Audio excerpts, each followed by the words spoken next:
بسم الله الرحمن الرحيم والصلاة والسلام على رسول الله محمد صلى الله عليه وسلم. Today we've got a conversation class. I would like you, dear students, to open your books and be ready with your pens. So let's get started. We're going to listen to a conversation and then we're going to discuss. Page 4. Here we go. 3. Conversation. We're at the edge of the desert, waiting for the falcon hunters to arrive. And here they come. I thought their car was white. This must be them. They must have been on the road longer than expected. Welcome back. It's great to see you again, Mr. Ali. Thank you. Good to see you too. I wasn't sure you'd be here. Of course I'm here. I can't wait to hear about your exploits. Have you had a successful hunt? Have we indeed? We have been more fortunate than we could have ever expected. This has been the best trip ever. I wish we could have gone on for another 2 weeks. But you must be exhausted, and you must have been in the sun a lot. You can tell, can't you? Oh, well, we must be looking the part. What can you expect after weeks of camping in the desert? But that's the way we like it. And now? What's next? Now we are going to see our clients. My falcons are spoken for, so I won't have to look around for buyers. This is also important in our business. Having good clients and keeping them happy. And of course, we're going to have our truck cleaned and serviced before we do anything else. Do you think of the financial gain while you're hunting? No, not really. I only think of the hunt. You can't catch falcons if all you think about is how you are going to sell them. Falcons deserve respect and admiration. I often feel we have the best of both worlds, making a decent living while doing something we genuinely enjoy. There can't be too many people who can claim that. You're quite right. I wish you continuing success in your endeavor and hope to catch up with you next year. You're very welcome. It's really good to have the opportunity to talk about our trade and know that more people will hear about it.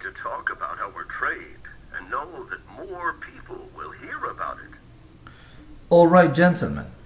Where has Mr. Ali been? Where has Mr. Ali been? Yes, he has been to one of his hunting exploits. He has been to falconry.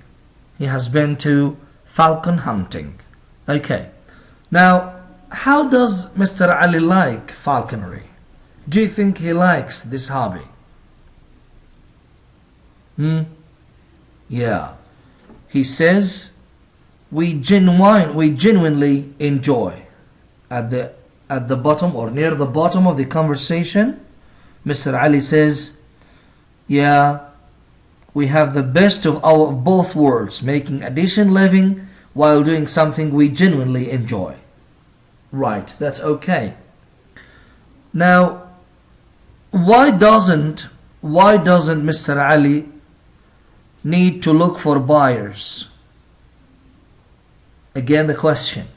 Why doesn't Mr. Ali need to look for buyers for his falcons? You are right there. Because his falcons are spoken for. Yeah. His falcons are famous of being good stuff, good ones. So everyone knows that Mr. Ali's falcons are good. He takes good care of them.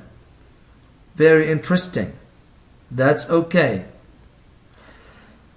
Now, gentlemen, let's move to another activity we've got here.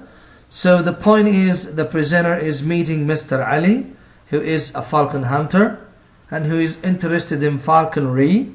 Okay, he enjoys doing it. Now this season has been very lucrative for him because he says what? Who can tell me? He said, this has been the best trip ever. I wish we could have gone on for another 2 weeks. Okay. Moving to another exercise, match functions and expressions or excerpts from the conversation. We've got some language functions on the left, like making deductions, actions that are done for one, which is causative, report thought, reporting, express enthusiasm, that is the use of interjections and exclamatory expressions, express regret and wishes, strong agreement, focus on action, not the doer, which is the passive. Here we go. Can you see? I thought their truck was white. Now the man is reporting his thought. He's reporting to us what he thought of. He thought their truck was white. So what can we do there? What can we call this? Exactly.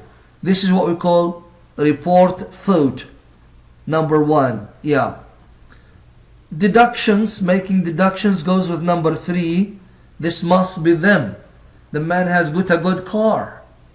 He must be rich. And so on. Now to express enthusiasm, تعبير عن الحماس, which expression? What do you think? And how do we express the strong agreement? You're quite right. Focus on action, not the doer, the passive. Where is the passive?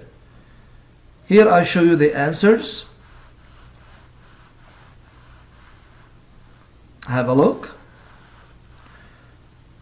And of course, I would like you to jot the answers down in your students' books.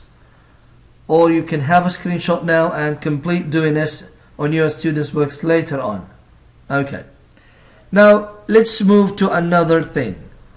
For pronunciation, listen and find examples for rising or falling intonation in the conversation. Identify attitude, feeling if relevant. For example, enthusiasm, regret, question, and so on. Gentlemen, intonation is a characteristic of languages. التنغيم. Some sentences, some structures have a rising tone, have a rising intonation, while others have a falling intonation. That is to say, the lowest syllable or the syllable that has the least pitch of sound comes at the end. This is what we call the falling intonation. And vice versa with the rising intonation.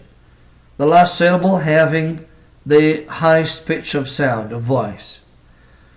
He was indeed. Have we indeed, and now what's next? And you must have been in the sun a lot.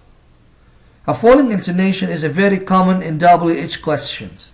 So mind you, in WH questions we've got falling intonation, starting with a high one and then descending to a low intonation.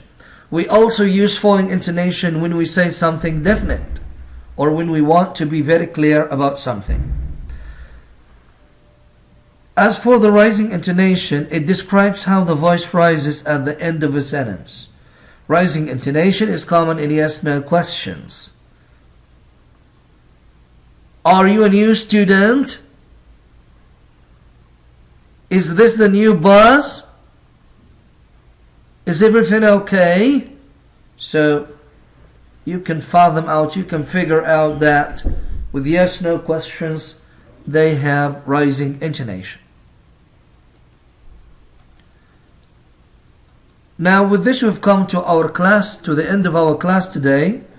I would like to thank you for being with me and wait for me in other classes. Thank you and see you.